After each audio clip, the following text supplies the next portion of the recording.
When you hold a simple glass of tap water in one hand and like a bottle of cooking oil in the other, you don't really think of it as a profound philosophical moment. No, of course not. I mean, they're just two common liquids. Right. You pour them out, and one beads up, the other just slicks across the pan. It's simple.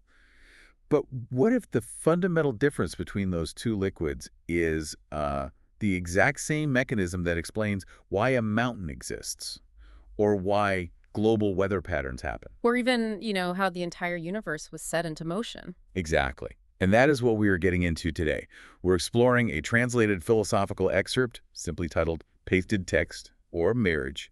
And the mission of this deep dive is incredibly ambitious. Oh, ambitious is almost an understatement here. Yeah. We're really going to map out the sheer scale of the thought experiment presented in this source. Yeah, it's a huge logical journey. It really is. It attempts to connect the mundane, everyday physical world right up to the ultimate origins of the cosmos.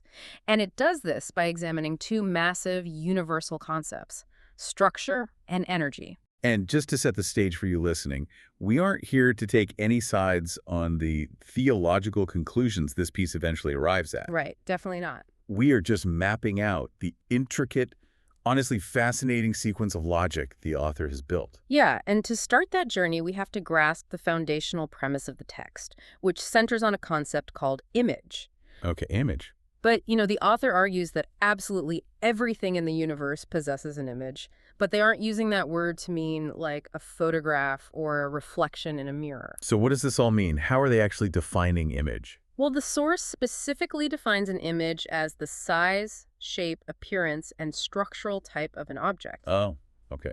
So it's more about physical properties. Right. Think of it as a watershed. It's the absolute dividing line that distinguishes one substance from another. I mean, microorganisms, insects, grass, trees, Mornings, rivers, yeah. Exactly. They are all distinct. And the reason they're distinct is simply because their structural parameters, their images, are different.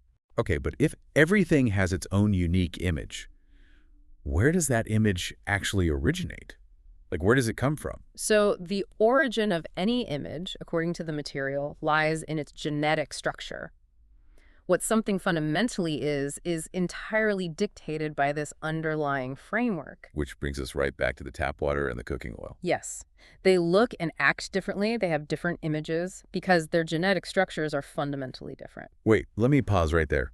When the translation says genetic structure for something like water, I assume it means molecular or like a fundamental blueprint, right? Because obviously water doesn't have DNA. Oh, yeah, that's a crucial clarification, yes. It's using genetic in the broader sense of like a genesis or an origin blueprint. It refers to the core molecular arrangement. Right, the atoms. Yeah.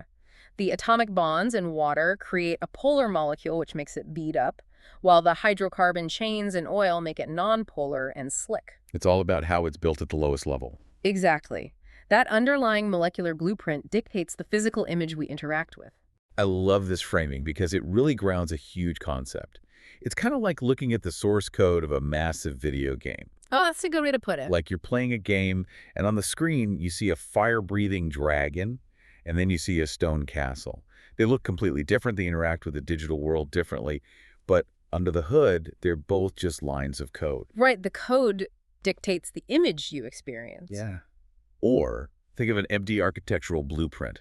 The lines drawn on the paper dictate whether you're building a towering cathedral or just a local gas station. That's a very helpful analogy. The structure is essentially the set of instructions. It's the raw, defining potential of a thing.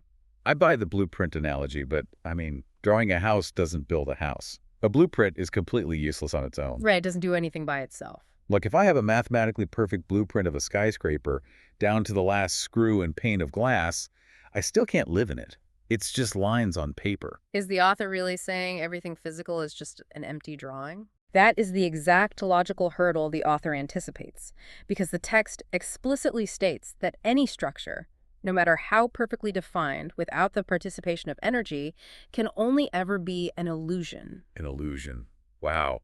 That is a really strong word to use for something that has a defined physical structure. It is, but what's fascinating here is the bold claim that structure alone is practically nothing. It's just a ghost of a concept. So it needs a spark. Yes, Energy is the great activator. Energy is what turns the illusion into reality. And to prove this, the source material walks us through this cascading list of examples. Oh, I like where this is going. Yeah, it shows how energy transforms potential into kinetic reality across all these different domains of existence. Okay, let's unpack this, because the examples the text uses are so grounded. Let's start with human construction. Well, the text actually uses your house analogy.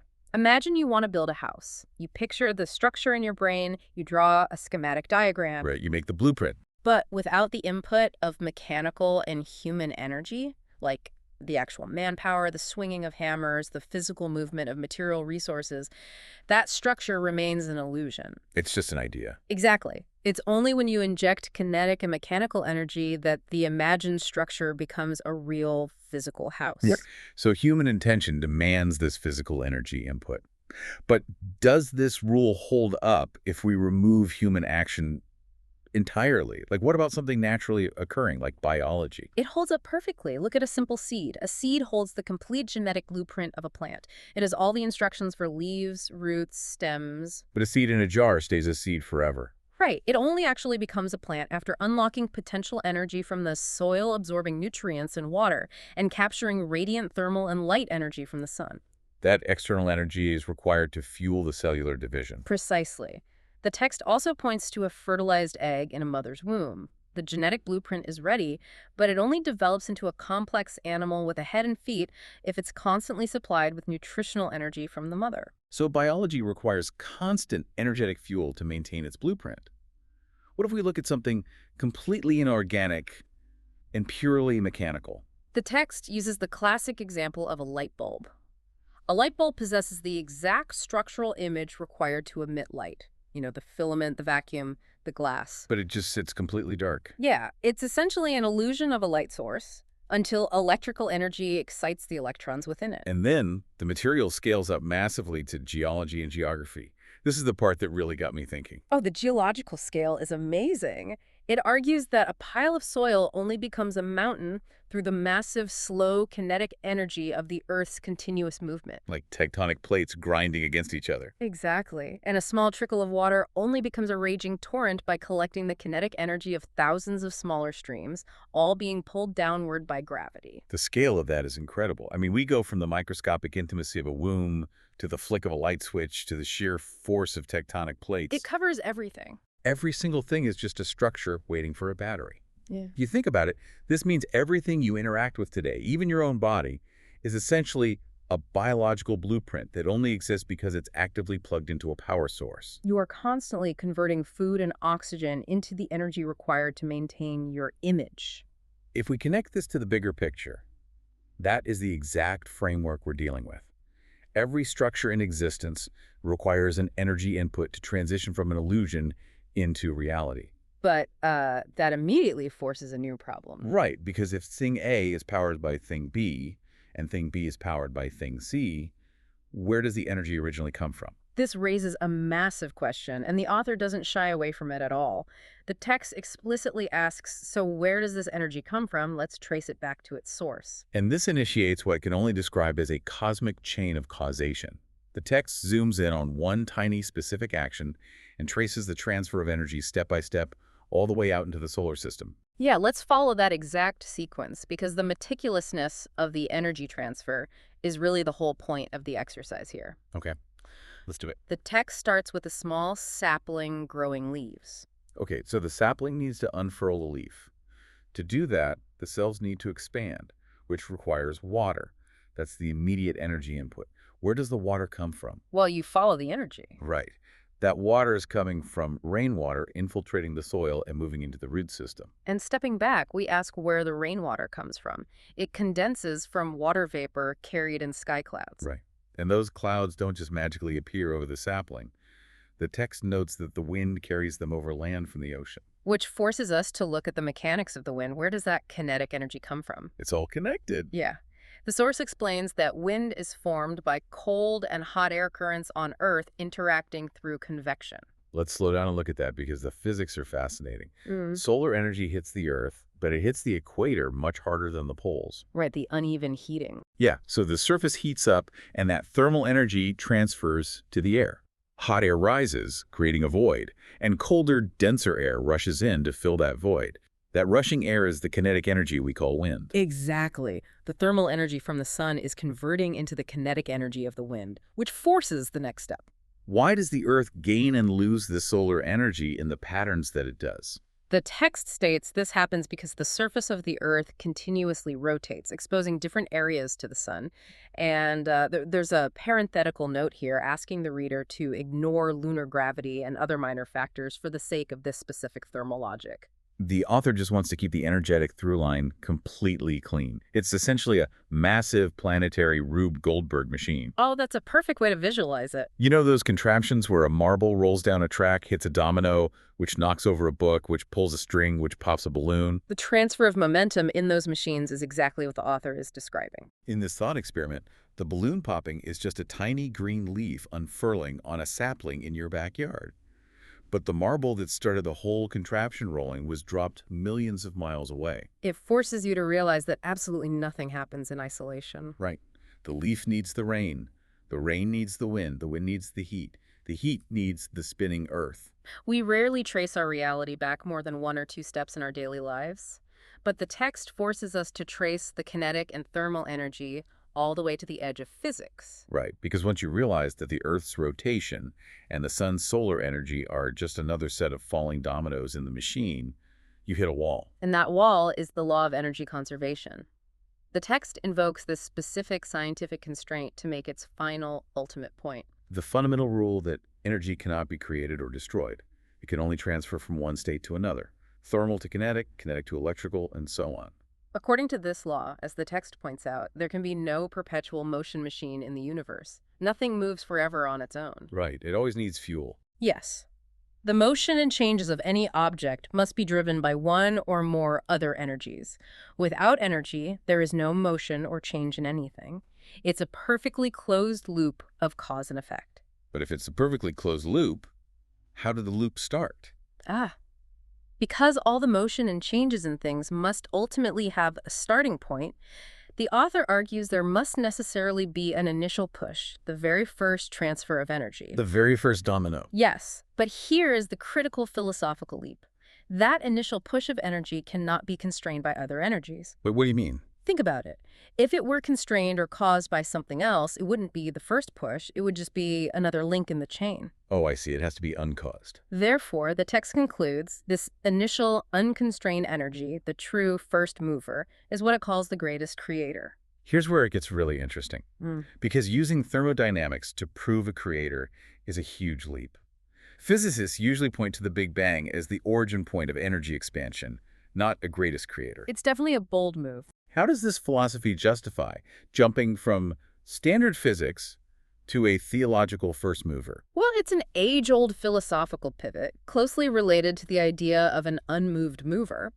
The text isn't necessarily arguing for a traditional anthropomorphic deity, like a bearded figure in the sky. Right, it's not religious in that sense. No, it's arguing for a mathematical and logical necessity.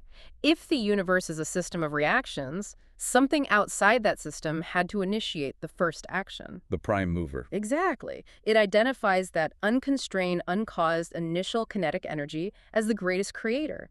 It's treating theology not as mysticism, but as the mandatory prerequisite for physics to exist at all. That is a wild synthesis of ideas. Yeah. And the text then applies this directly back to our planet's mechanics, right? Like going back to the rotating Earth from our sapling example. It does. The text asserts that the initial rotation of the Earth was driven by this specific, unconstrained energy of the greatest creator. However, it makes a very clear distinction about what happens next. Because it doesn't say this divine energy pushes the Earth every single day. No, not at all. It says that after the Earth was set in motion by that initial push, its ongoing rotation is driven and maintained by other planets in the solar system, including comets. Oh, so local physics takes over. Right. It relies on the gravitational and kinetic mechanics of its local celestial neighborhood to keep spinning. It's exactly like spinning a top on a table. The hand that twists the top and lets it go provides that initial outside burst of energy. Yes, the first push. But the top keeps spinning because of angular momentum, friction, and the physical forces acting upon it in the room. The hand doesn't have to keep touching it. That captures the mechanics of the author's argument perfectly. I mean, whether you are a strictly materialist physicist or a deeply spiritual theologian, you have to grapple with causality. You really do. It's inescapable. And the text builds a bridge between the two by making energy the common denominator. It basically says to the listener, you agree the sapling needs water. You agree the water needs weather. You agree the weather needs a spinning earth. You agree a spinning earth needs a push. Step by logical step. Yeah. It walks you right up to the edge of the universe, points at the very first push, and asks you what you want to call it. It is an incredibly compelling way to frame existence. It satisfies the desire for scientific structure while addressing the ultimate philosophical mystery of origins. What an absolute trip of a document. We started by simply looking at how a drop of water and a drop of cooking oil have different images because of their underlying genetic or molecular structures. We then explored the reality that those structures are just illusions like empty architectural blueprints without the vital activating catalyst of energy. We traced the mechanics of that energy from a tiny green leaf absorbing water through the thermal convection of the Earth's weather systems all the way out to the spinning of our planet. And finally, we confronted the law of energy conservation, arriving at the text's ultimate conclusion: the logical necessity of an unconstrained initial energy source. The first push that set the Rube Goldberg machine of the cosmos into motion. It is a brilliant, tightly woven sequence of logic. But before we wrap up, I want to leave you listening with a final lingering thought. Let's hear it. It's a question that builds directly on the logic of this source material, but brings it right back down to your everyday life. Okay. If your entire reality, your personal image, your very existence, is just a combination of your internal genetic blueprint and the continuous energy you absorb from the world around you to maintain it, Right. what happens to your image when you consciously change the type of energy you allow into your system? Oh, wow. That is a profound application of these principles. Because energy takes so many forms for us, whether it's the physical energy of the food you eat, the mental energy of the media you consume, or the emotional energy of the people you surround yourself with. It's all fueling your structure. Exactly. If structure without energy is just an illusion, does altering your energy input fundamentally change the blueprint of who you are? Are you actively building the house you want, or are you just letting random weather shape the walls? A truly powerful question. It takes the cosmic scale of the text and makes it deeply personal. Thank you so much for joining us on this deep dive into pasted text. Keep asking the big questions about the structures and the energies in your own life. And the next time you're holding a simple glass of tap water, maybe take a second to trace its energy all the way back to the stars.